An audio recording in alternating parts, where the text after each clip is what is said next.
So in the previous cycles of time, there were portals here that beings could go from here and straight into Sirius, or from here or straight into a planet in Orion. Just like you would get in your car and drive from here to wherever you're going. That was in those previous cycles of time.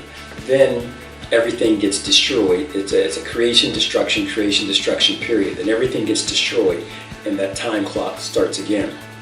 And so now the time of being able to go from the Milky Way into Sirius, or the Milky Way into Orion, those portals they're not removed. Hidden is more of a better word, because they're not open to this, or I should say the previous 24,000 year cycle of time.